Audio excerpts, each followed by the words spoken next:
Of all the weapons produced by Nazi Germany, none became more legendary or more feared than the Tiger tank. Allied soldiers called it the most terrifying machine they had ever faced on the battlefield. British commanders banned their troops from reporting its capabilities in case it destroyed morale. American tank crews were told that 5 Shermans were needed to destroy a single Tiger, and that only one of those Shermans would survive. It cost more to build than a naval destroyer. It took 300,000 man-hours to manufacture just one. It weighed 57 tons. So much that Germany had to rebuild entire sections of its railway network to transport it to the front. And yet, by May 1945, barely 3 years after the Tiger first entered combat, Germany had surrendered. The factories were bombed to rubble. The crews were dead or in captivity. The front lines had dissolved. Of the 1,347 Tiger I tanks and 492 Tiger II King Tigers ever built, a total of fewer than 1,900 of the most feared armored vehicles in history, only a tiny handful exist anywhere in the world today. What happened to the rest? The answer involves battlefield demolition, Cold War intelligence operations, Soviet firing ranges, a near miss with a scrap dealer's blowtorch, and one extraordinary tank that still runs, over 80 years after it first rolled off the production line in Kassel. To understand what happened to the Tiger tanks after the war, you first need to understand why the Allies were so desperate to get their hands on one during it.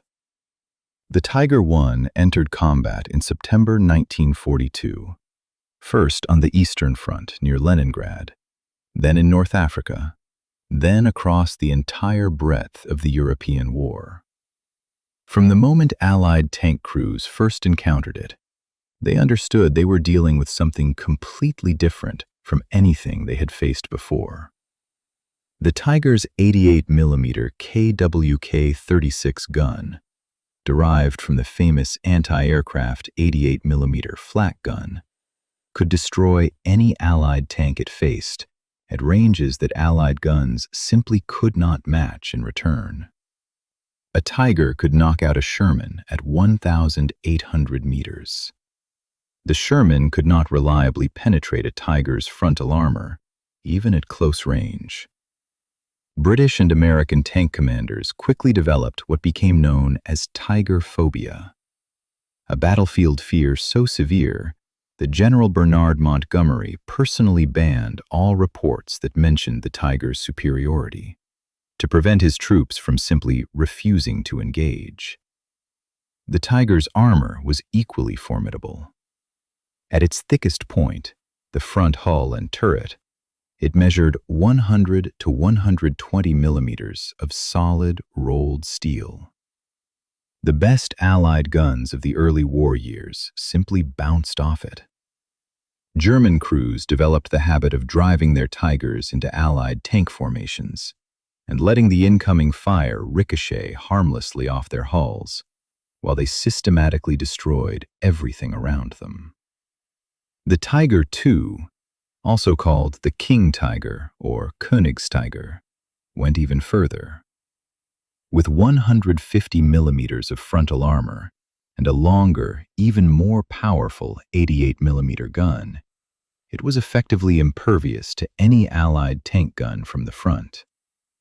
A post-war assessment found that no Allied anti-tank weapon then in service could reliably penetrate the King Tiger's frontal armor at combat range. But the Tiger's extraordinary power came at an extraordinary cost. And that cost would ultimately define what happened to these machines when the war ended. Each Tiger I cost 300,000 Reichsmarks and consumed 300,000 man-hours to build, roughly the same man-hours required to construct a full naval destroyer. A single Tiger used enough steel to build 21 artillery pieces, Its Maybach V12 engine consumed fuel at a rate that made it permanently dependent on supply lines Germany increasingly could not maintain. Its weight, nearly 3 times that of a standard Panzer IV, meant it could cross very few bridges without specialist engineering support, and its transmission system was notoriously sensitive, breaking down at a rate that consistently alarmed German commanders in the field. Germany built fewer than 1,900 Tigers in total across both variants. The United States built over 49,000 Sherman tanks in the same period. The Soviet Union built more than 57,000 T-34s. In the mathematics of industrial warfare, the Tiger was already outnumbered before it ever reached the front. From the moment the Tiger appeared on the battlefield, Allied intelligence desperately wanted to capture one intact. Understanding how it was built, its armor composition, its gun, its weak points, was considered a strategic priority. Every Tiger captured meant better tactics, better counterweapons, and potentially thousands of Allied lives saved. The opportunity came in April 1943 in Tunisia, in the closing stages of the North African campaign. On the 24th of April, a Tiger from the German 504th Heavy Tank Battalion was advancing on British positions near a hill called Point 174. A Churchill tank from the British 48th Royal Tank Regiment fired a 57mm armor-piercing round that struck the Tiger's gun barrel and ricocheted into the turret ring, jamming the turret traverse and wounding the crew. Unable to aim their gun, the 5-man crew bailed out and abandoned their tank. They scrambled away under fire, taking their wounded with them. What they left behind was the most valuable piece of military hardware the Allies had yet captured. An almost completely intact Tiger I, engine running, ammunition still loaded, all systems functional. The tank was repaired using spare parts salvaged from other destroyed Tigers in the area, and given the turret number 131, the number that had been painted on it when it was first assigned to its crew. It was transported to Tunis, where it was formally inspected by British Prime Minister Winston Churchill and King George VI. Both men climbed on it and walked around it. The photographs of that inspection were published in British newspapers as a symbol of Allied progress. Tiger 131 was shipped to England in October 1943, where it spent the rest of the war being tested by Allied engineers and used in public displays to raise civilian morale. Its secrets, armor thickness, engine specifications, weak points, optimal engagement ranges, were shared across the Allied military commands. The information gathered from Tiger 131 directly shaped how Allied tank crews were trained to engage Tigers for the rest of the war. But Tiger 131 was captured during the war. The much larger question was, what would happen to the hundreds of Tigers still on the battlefield, and the dozens still in German hands, when the fighting finally stopped? By 1944, the Tiger was being lost faster than it could be replaced. Not primarily because Allied guns were finally destroying them, but because of fuel, mechanical failure, and the most deliberate act of destruction in the history of armored warfare. German crews blowing up their own tanks rather than letting them fall into Allied hands. This was a firm standing order across all Tiger units. If a Tiger was immobilized, damaged beyond immediate repair, or at risk of being captured, the crew was required to destroy it.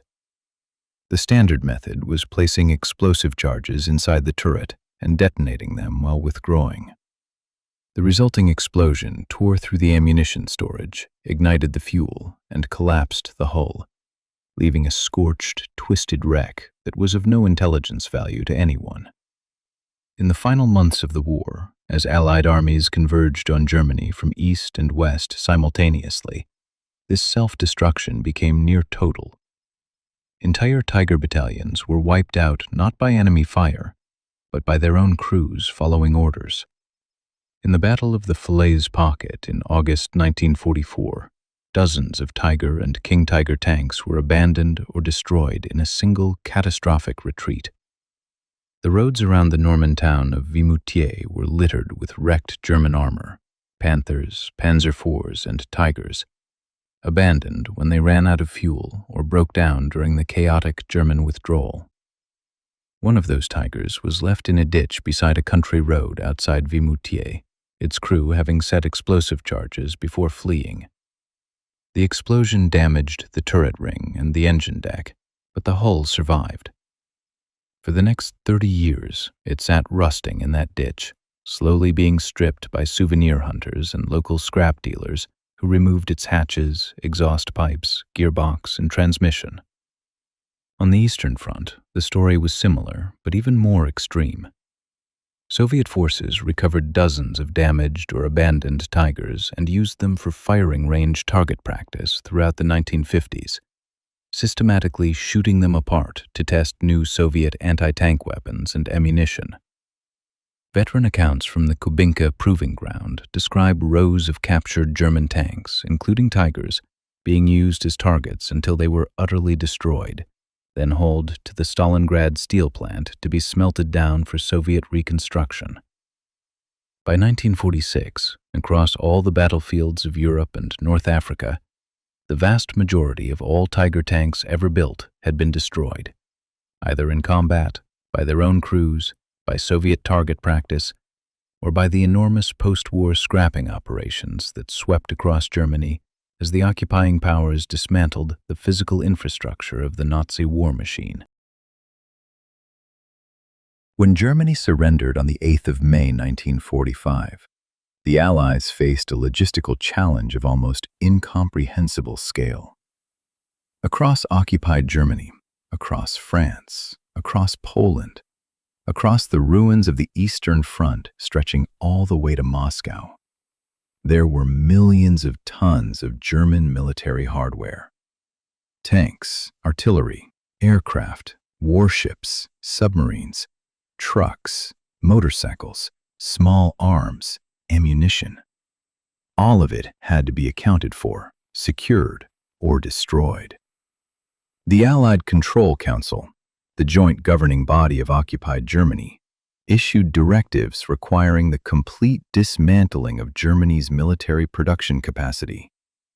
Every factory, every weapons depot, every remaining piece of Wehrmacht hardware was to be rendered permanently unusable. The scale of the scrapping operation that followed was staggering. At Kingman Air Force Base in Arizona alone, 5,500 American aircraft were scrapped in a single year between 1945 and 1946. Across Germany, the same process was applied to tanks, artillery pieces, half-tracks, and everything else the Wehrmacht had produced. German prisoners of war were put to work dismantling their own military's equipment. Acetylene torches cut through armor plate. Cranes loaded the resulting scrap onto railway wagons. Smelting plants worked around the clock processing the steel. For the Tiger specifically, the scrapping was almost total. The tank's extraordinary weight and complexity made it difficult to recover and transport.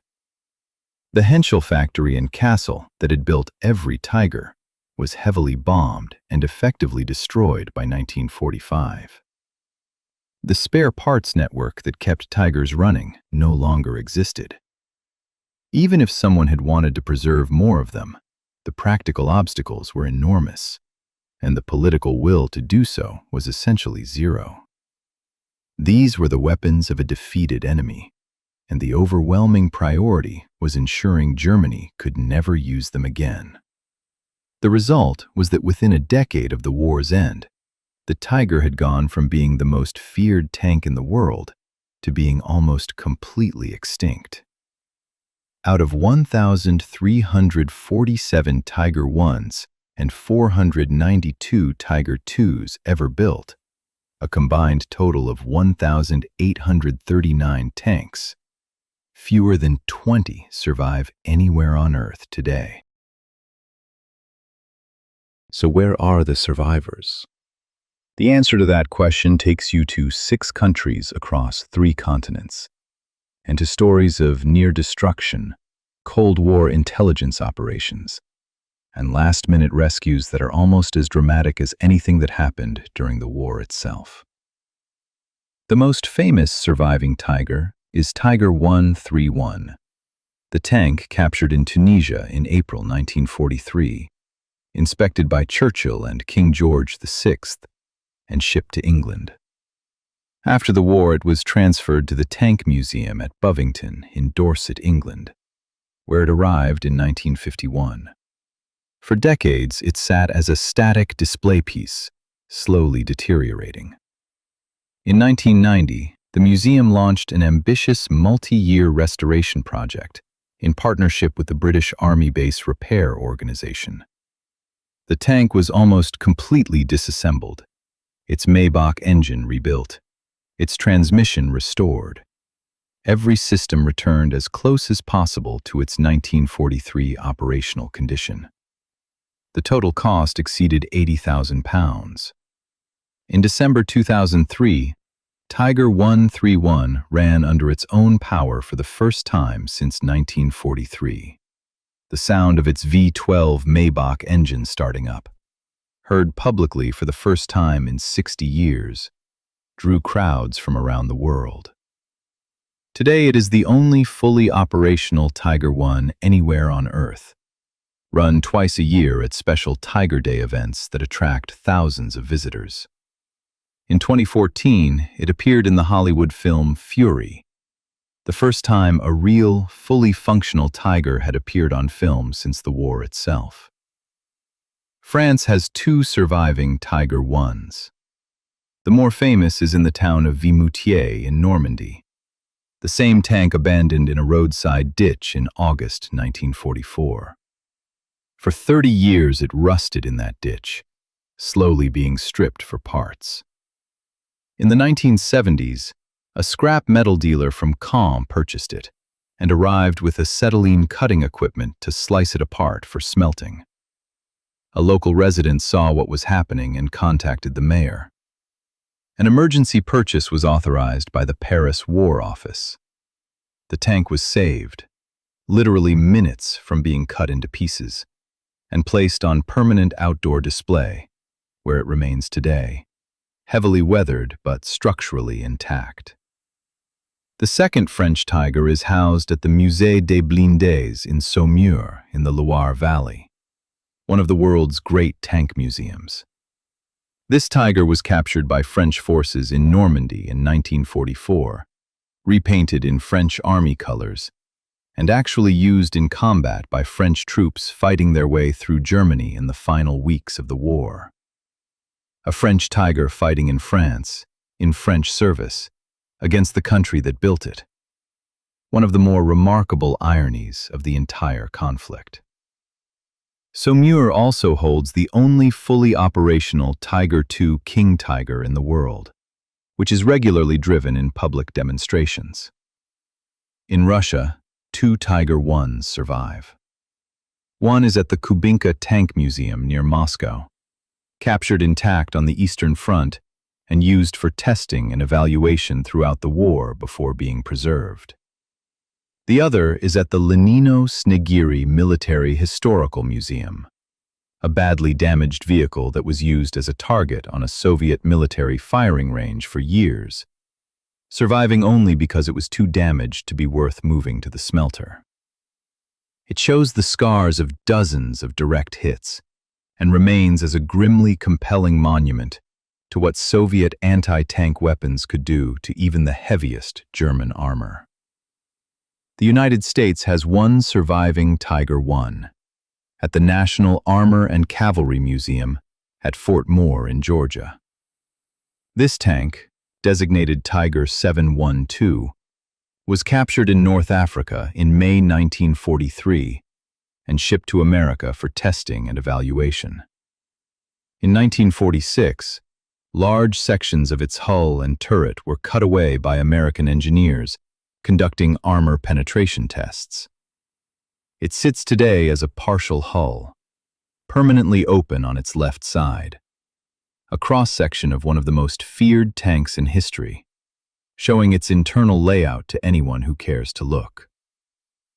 Germany itself has one Tiger I at the Deutsches Panzermuseum in Münster, the German Tank Museum, housed in the very town that was the home of the German armored forces. There is a particular weight to seeing a Tiger in that context, in the museum of the nation that built it, the nation that lost the war it was supposed to help win. The Tiger II, the King Tiger, had an even more brutal post-war fate than its predecessor. Only 492 were ever built, and the combination of mechanical unreliability, Allied bombing of the Henschel factory, and the near-total destruction of German armor in the final months of the war meant that very few survived intact. Today, approximately 8 Tiger IIs survive in museums around the world, in Britain, France, Germany, Russia, Belgium, the United States, and Switzerland. The most remarkable of these is the one at the Musée des Blindés in Saumur, France, the only Tiger II that is currently in full operational condition. It is regularly driven at the museum's summer demonstrations, the sound of its massive Maybach engine filling the air above the Loire Valley. Watching a King Tiger move under its own power, a tank so heavy it broke railway wagons designed for standard loads, so wide that it had to be fitted with narrower transport tracks to fit on German railways, is an experience visitors describe as genuinely unnerving, even 80 years after the war. One of the more unusual surviving King Tigers stands outdoors in the small Belgian village of La Glaise in the Ardennes. This tank was abandoned by its crew during the Battle of the Bulge in December 1944, when it ran out of fuel during the German offensive. The village has kept it ever since, a vast, rusting monument in the town square, a reminder that the most powerful tank in the world was ultimately defeated not by enemy guns, but by an empty fuel gauge. The Tiger tank's legacy has outlasted almost everything else about the Second World War. The generals who commanded them are largely forgotten. The battles they fought in are known mostly to specialists. But the Tiger itself, its silhouette, its 88mm gun, its reputation, has become one of the most recognizable symbols of the entire war. Part of this is the sheer numbers imbalance. The Germans built fewer than 1,900 Tigers. The Americans built 49,000 Shermans. The Soviets built 57,000 T-34s. And yet it is the Tiger, the tank produced in tiny quantities by a country that was losing the war, that dominates the popular imagination. Every serious World War II film features a Tiger. Every tank model kit includes a Tiger. Every World War II video game gives you the option to drive a Tiger. The reason is simple. The Tiger was genuinely extraordinary. Its kill ratio, the number of enemy tanks destroyed for every Tiger lost, was among the highest of any tank in the war.